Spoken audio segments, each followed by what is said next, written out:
एक दूर दराज गांव में पहाड़ों के दरमियान एक गरीब आदमी अमेर अपने खानदान के साथ रहता था। इसकी छोटी सी झोंपड़ी गांव के किनारे पर थी, जिसमें वो अपनी बीवी मेरा और 2 बच्चों रवि और प्रिया के साथ रहता था। दिन तवील थे और रातें सर्द। अमेर दिन रात मेहनत करता था, लेकिन इसकी कमाई इतनी कम थी वो अपने खानदान के लिए भी मुश्किल से गुजारा कर पाता था। अमेर की बीवी अक्सर सुबह सवेरे जाग कर फिक्रमंद होकर उठती, क्योंकि घर में खाने के लिए कुछ भी नहीं बचा होता।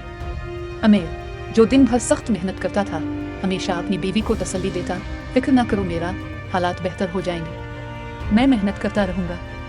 एक दिन हम सब के लिए काफ़ी खाना होगा, लेकिन अमेर को अच्छी तरह पता था कि इसकी मेहनत इतनी कम है कि वो अपने ख़ानदान को बमुश्किल जिंदा रख पाता।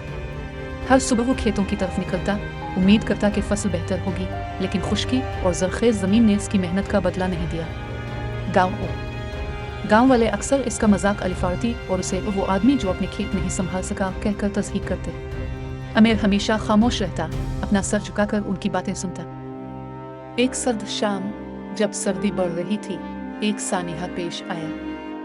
अमेर का बेटा रवि शदीद बुखार में मुब्तला हो गया। सबसे करीब डॉक्टर कई मील दूर था और उनके पास दवाई खरीदने के लिए पैसे नहीं थे। मेरा परेशान होकर रवि को घरेलू इलाज से आराम देने की कोशिश करती रही, मगर कोई फायदा नहीं हुआ। मैं शहर जाकर काम तलाश करता हूँ, अमेर ने एक दिन फैसला किया। शायद वहाँ मुझे कोई बेहतर काम मिल जाए। कुछ भी हो, हमें रवि के इलाज के लिए पैसों की ज़रूरत है।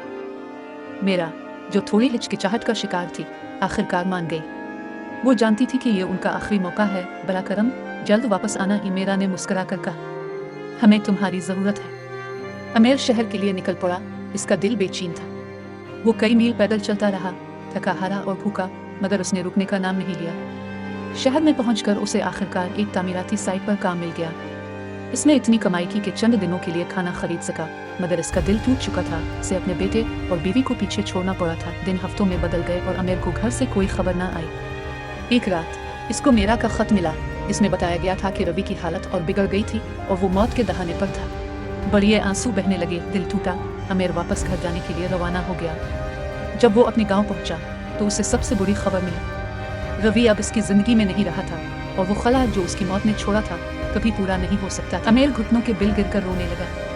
मेरा भी गम में डूबी हुई थी, लेकिन इसने अमेर को सीने से लगा लिया, क्योंकि अब उन्हें प्रिया के लिए जिंदा रहना था। गाँव वाले जो हमेशा अमेर की तस्हीक करते थे, अब इसके पास आकर अफसोस का इजहार कर रहे थे। हम सब जानते हैं तुमने पूरी कोशिश की अमेर, इनमें से एक ने कहा। कभी कभी जिंदगी बहुत ज्यादा जालिम हो जाती है। मगर अमेर अब वो आदमी नहीं रहा था जो जुल्म को बगैर लड़े बर्दाश्त कर ले। उसने खुद को संभाला और कहा, जिंदगी ने रवि को हमसे छीन लिया है, मगर मैं नहीं चाहता कि प्रिया इसी जिदोजहद में जिंदगी गुजारे। अब अमेर और मेरा ने फैसला किया कि वो गाँव के दूसरे लोगों के साथ मिलकर काम करेंगे। वो अपनी मालूमात शेयर करेंगे, वसाइल इकट्ठा करेंगे और एक दूसरे की मदद करेंगे। आहिस्ता आहिस्ता गांव में तब्दीली आना शुरू हो गई। जमीन जो पहले बंजर थी अब सरसब्ज होने लगी। उनकी मुश्तरका मेहनत का फल मिलना शुरू हो गया और गांव के लोग अब खुशहाल होने लगे।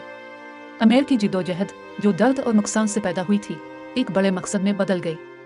उन्होंने सीखा कि मुश्तरका ताकत और मेहनत के जरिए जिंदगी के मुश्किलात का मुकाबला किया जा सकता है। अमेर ने कभी भी रवि की मौत को नहीं भुलाया, मगर इसने ये फैसला किया कि अब गाँव के किसी और बच्चे को भूख, सर्दी या देखभाल की कमी से मौत का सामना नहीं होगा। यकजहती, मेहनत और अज़्म के साथ इसने अपनी जिंदगी का सबसे बड़ा गम दूसरों की मदद में बदल दिया। जिंदगी की जिदोजहद ने इसे एक ताकतवर सबक सिखाया, चाहे जिंदगी कितनी ही मुश्किल हो, हम दूसरे की मदद करके ही उठ सकते हैं। और यूं गांव खुशहाल हुआ, न दौलत आसाइश से, बल्कि लोगों की ताकत और एक दूसरे के लिए किए गए इश्तिराक से।